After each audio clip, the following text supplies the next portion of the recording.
Thank you all for coming. My name is Rasumussen, and today I'm going to talk a little bit about how Freenome uses Wrangler to wrangle our patient data in our quest to detect cancer in an early stage. So as John said, I'm a VP of Engineering at Freenome. I've been there since February of 2017. I am a computer scientist by training. I got my bachelor's from Cal and my PhD from UC San Diego.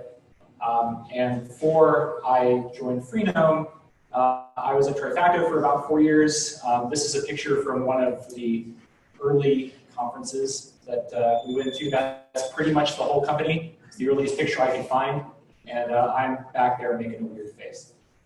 So Freenome, my gig for the last 14 months or so, is an AI genomics company with a unique approach to detecting cancer at its earliest stages and helping physicians optimize the next generation of precision therapies. What that means, in a nutshell, is we are trying to find cancer by looking at your blood and looking at the DNA that's floating around in your blood plasma. And the hope is that we can detect cancer when it is still really small, and we can cut it out of you so that it does not get large and kill you. That is pretty much what we're trying to do. In order to kind of set the stage for our use case for Wrangler, it's helpful to kind of understand what that process looks like in broad brushstrokes from Freenome's perspective, and where the engineering team, which I run, fits into that process. So Freenome's analysis process starts with blood.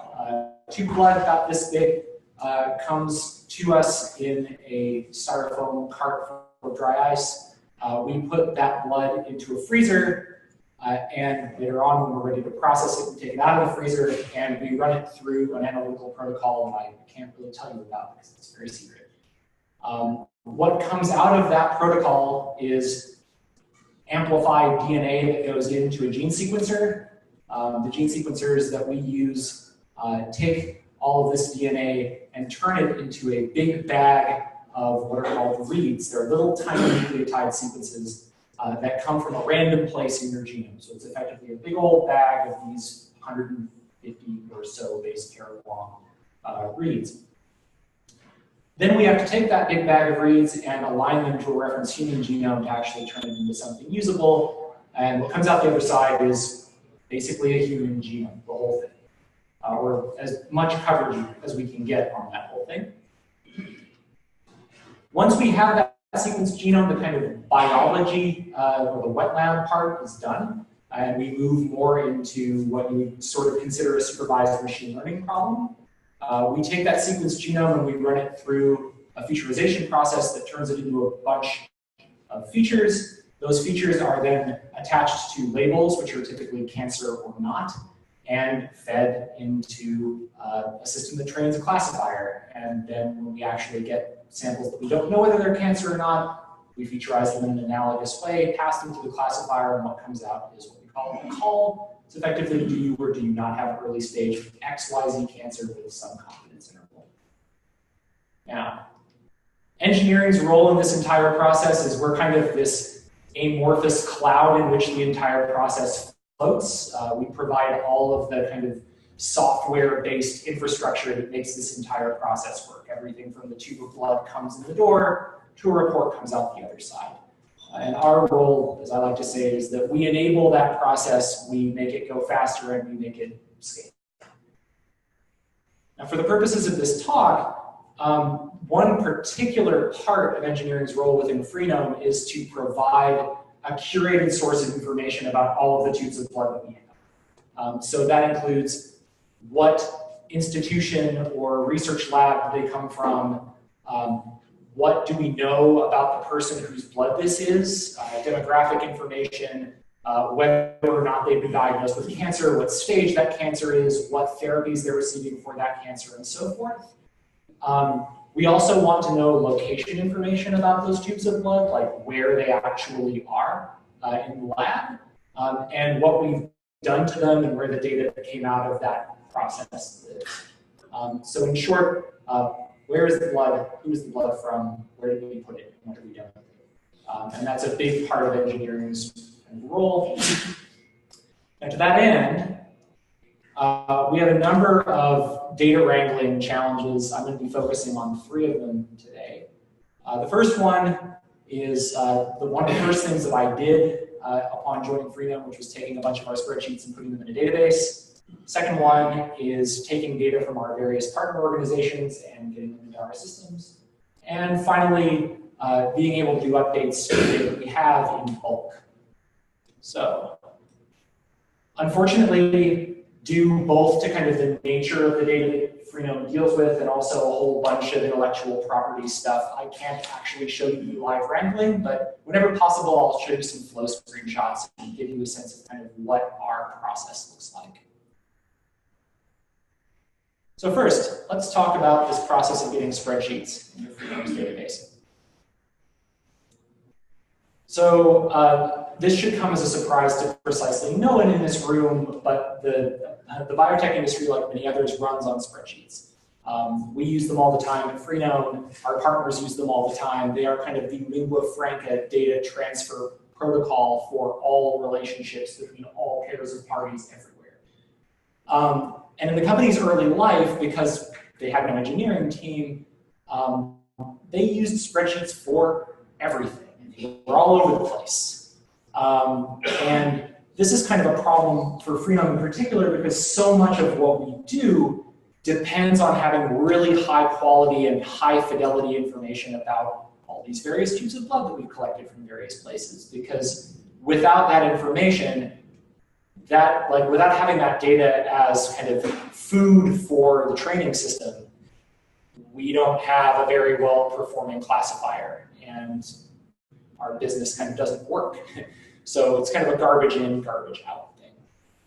So one of engineering's first tasks, one of the first things that I kind of sought to fix when I got in, was to get all the information about all of our samples, all of our various tubes of blood, into a database, which we have this thing that is called the LIMS, it's the Lab Information Management System, which is responsible for a lot of this data storage.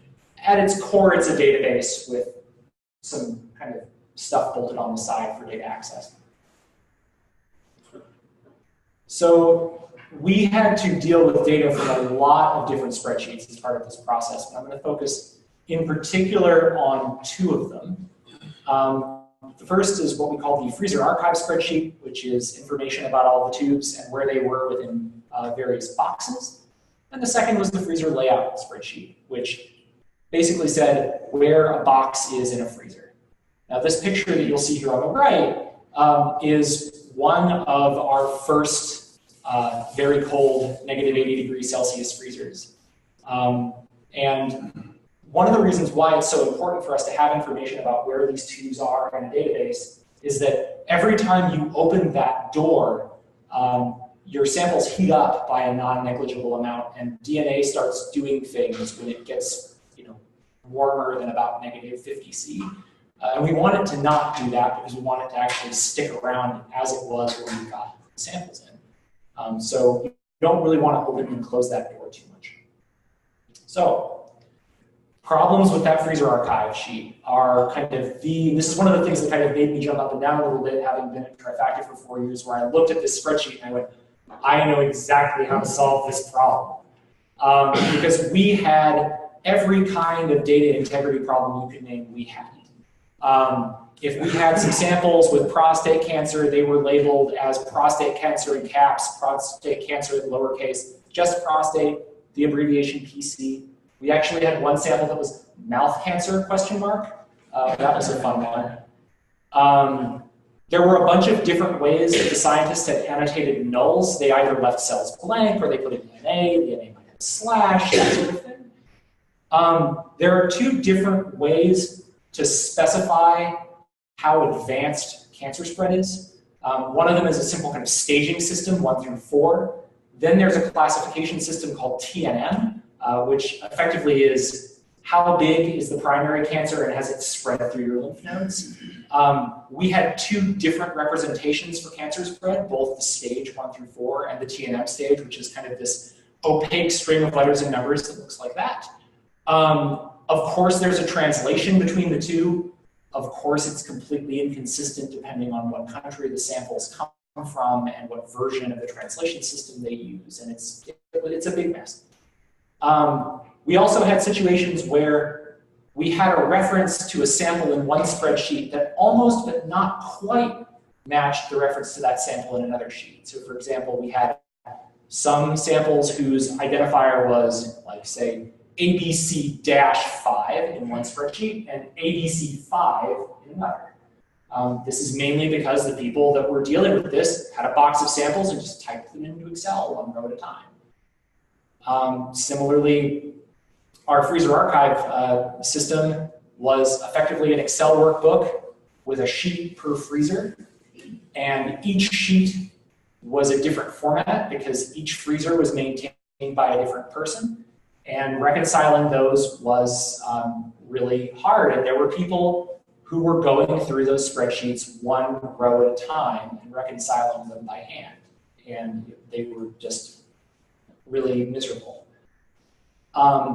We also had an inordinate amount of free text fields that probably should have been a bit more structured than they were. And again, people were going through those spreadsheets one row at a time, looking at that free text field and going, okay, this one goes here and this one goes there. And it was taking forever. And the list goes on. This is just kind of I'm hitting the high points. So when I came in, I looked at that and went, holy crap, look at that use case. That is such a good use case. And we threw Wrangler at it. And this is one of the flows, and unfortunately the contrast is not stupendously good in this screenshot, but this is one of the flows that we used to kind of take these various sheets and reconcile them into a single unified representation that was clean. And I'm actually going to zoom in on parts of this, but so we'll talk about this first part first. This is the portion of the flow that took every one of those sheets, cleaned them up just enough that they could be merged together, then cleaned them up some more and merged them together again. And so you'll notice that kind of on the far left here, you've got the first set of transformation recipes that move you from just a complete mess into something that's roughly schematized. Then you've got the kind of merge step that merges those subsets together that have similar schemas and munges those a little bit more. And then you've got that final step that merges the merges. You might ask, well, why not just do it all at once? Well, one of those recipes is about 150 transformation steps on average. So it was pretty gnarly. Now the second part of this, once we had that archive checkpointed, one of the things we wanted to be able to do is ask some questions about just the kinds of stuff that we had in the freezers. So for example, how many, like when you get tubes that you store blood in, they can come from a bunch of different vendors. How many tubes from each vendor did we have? And are we breaking those down by institutions so that some institutions are sending us all tubes of one type and some institutions are sending us tubes of all another type? And maybe that's useful to know, or it's interesting kind of food for the classifier in some way or another. There's also information like, do we have enough cancer type X samples to run an analysis, or do we need to go and buy more? And so effectively that portion of the flow just takes all this stuff and splits it out into a whole bunch of sub spreadsheets that are aggregated and rolled up and drilled down in various ways. So that process is part of how we got all the freezer archive spreadsheets into our database. And if we had done that by hand, I'm pretty sure we would still be doing it now. But all in all, that process took me and another engineer about 3 days, which is pretty substantial considering that at that point, we had many thousands of rows to clean. So the second big challenge, it's kind of a perennial one for us, is actually getting data in from our partners. So Freenome doesn't actually usually go out and collect blood samples ourselves. Often we go out to various partner institutions, universities, research labs, corporations, biobanks, that sort of thing. And we either pay or partner with them to get a whole bunch of tubes of blood that meet a certain criteria. Like, I want to find people with early stage pancreatic cancer, so I'm going to go to a big cancer research center, and I'm going to ask them, hey, can you give me 200 tubes of blood from people with early stage pancreatic cancer? And they'll go, okay, because they've just got a whole bunch of it lying around. Now, when that data comes in, we get, as I said, a big styrofoam box with a whole bunch of tubes in it. Sometimes they come in a bag, sometimes they come in boxes. They're usually packed in ice. But they also come with a manifest, and that manifest is, surprise, usually an Excel spreadsheet. And every single institution's manifest is different. They're different in terms of format. People use terminology differently. Sometimes people spread things across multiple spreadsheets. Sometimes it's already denormalized nicely for you. And so that can be kind of problematic because our LIMS system supports kind of bulk upload in the kind of biotech world. This is referred to as accessioning, kind of get the samples in. We support bulk upload via an Excel workbook, which has a very, very particular format. So one of our biggest challenges is transforming the data from each of our partners into something that our accessioning team, who are all non-programmers, usually they're like people with bachelor's degrees in MCV or something like this, and they have to move that stuff from one format to another. And Wrangler, once again, comes to our aid here because once we get one manifest from a partner, we've got the transformation scripts all ready to go that move it into the format that we need to actually get it into our systems. And the best part is my engineering team, which is still very small, doesn't have to do that ourselves. And that frees up our time. It also just takes a whole lot of stress off of the accessioning team because they're constantly worried about, like, well, what if I copy something and I paste it into the destination spreadsheet a row too far down? Well, suddenly all my samples are mislabeled somehow, and we may find that out months down the road in a way that makes us very, very sad. So that has been a huge, huge win for us. The last thing that I'd like to touch on is our bulk data update problem. So sometimes we will get a lot of information from someone initially about our samples. Like, we'll get 1,500 tubes in one day, and they'll only have, does this person have cancer or not? Nothing else. And our kind of theoretical machine learning folks go, well, that's cool and everything, but like, can you tell me how bad the cancer was? Can you tell me if this person smoked? Can you tell me, what else can you tell me about this? So sometimes weeks or months after we get these samples into the system and process them, we may get a bunch of additional information. And I'll get a Slack message that says, hey, Alex, can you get these 1,500 tubes updated in the LIMS like in the next 15 minutes, or else things are bad? And it's like, oh, okay. And sometimes the updates that we get don't match the data types or the kind of representation that our systems can ingest natively. So there's a whole lot of kind of data massage that has to happen before we can get that data in. This is kind of an example flow here. We had updated treatment information for samples from 3 different institutions, and I needed to effectively strip the header rows off of each of them, merge them together, and then drop all of the fields related to classification and only deal with treatments because that was what my simple little Python script could ingest. I could have done that with a script that, import CSV, 50 lines of Python later. But at the same time, like, this is something that I'm doing while I'm half paying attention in another meeting. And being able to do that in Wrangler has been a huge, huge win for me because I don't have to ping someone on my team and go, hey, could you handle this? Because I can just do it in 10 minutes.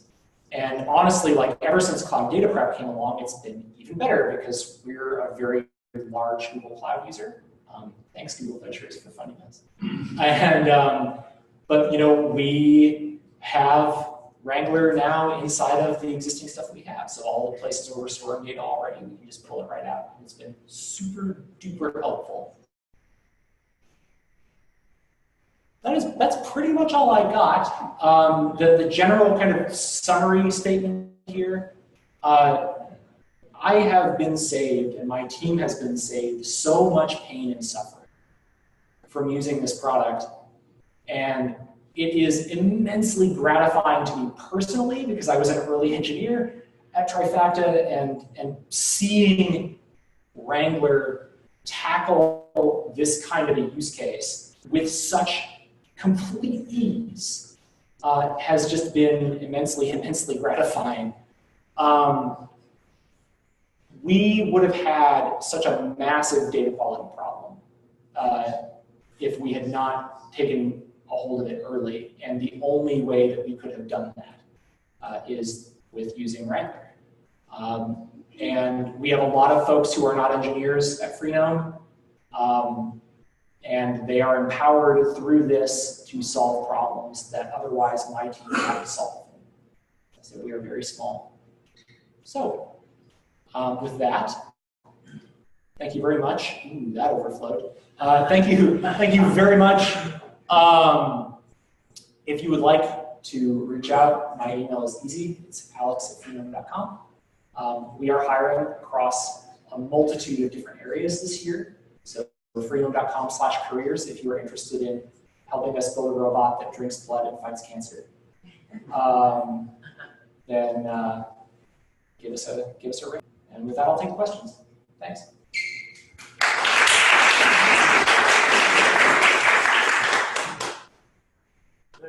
Questions? Yes. What's kind of the skill level of people in the company other than yourself and the engineer you mentioned to pick up the product, and kind of how difficult was that? You know, in terms of skill level, we have a lot of people with domain expertise, a lot of people who know a lot more about biology and chemistry and you know, oncology than I do, which is not saying much, but there are a lot of people with a lot of domain knowledge. There are a handful of people who know enough Python to be dangerous. By and large, though, we're talking about folks that, you know, Excel and Access are kind of their big things. And in terms of ease, there was a little bit of kind of initial like tutorialing that I ended up doing. But after that, I mean, just the number of times that, like, especially the accessioning team came to me and went, this is incredible, we just used it to solve XYZ problem. And I went, oh, cool, and you didn't have to ask me about anything. That's neat. So yeah, I mean, the learning curve initially was a little bit steep, but especially with all of the new stuff that has been shipped with data prep, that process has gotten a lot more intuitive. Other questions? I have a question, actually. Yes. So since everybody was using Excel when you were writing all these disparate Excel spreadsheets, do you have any process then for people actually entering data from the get-go? So a lot of that was, you know, I like to say that engineering's job for the last 12 months has been to put tracks in front of a speeding train.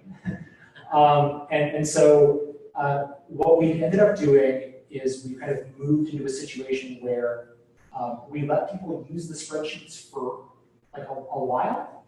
We build the process that syncs the spreadsheets with the database. We then lock the database and give them an alternative. And then we deprecate the spreadsheet. So it's this kind of weird crab walk that we do. We are blessed at Freenome for having a very productive wet lab. And they are processing samples like nobody's business. And you really want to make sure that you're not getting in their way. But at the same time, like, even in the last few months, it's just become so critical for us to have the ability to query that data in a more rich way. And the best way we found to do that is this kind of situation where we sit in both worlds for as small a period of time as possible and then switch to the new one. Other questions? Yes? What kind of volume are we talking? I can't tell you that, I'm sorry. Yes? Did you have to rely heavily, medium amount, or not at all, to featureize some of the preform text into your structured table, finding domain experts, or was that your engineering team takes a crack at it and then bring it to It was kind of, I think the cop-out answer to your question is medium. I think that there were some things where it was very clear that that data should have been in another field. Like, for example, when you talk about treatment doses, right? X milligrams per period of time. Sometimes that's in a column that's like treatment dosage. Other times it's over in notes that says, you know, this person has adenocarcinoma and they're treated with this thing at this schedule. Well, that should have gone over there, but okay.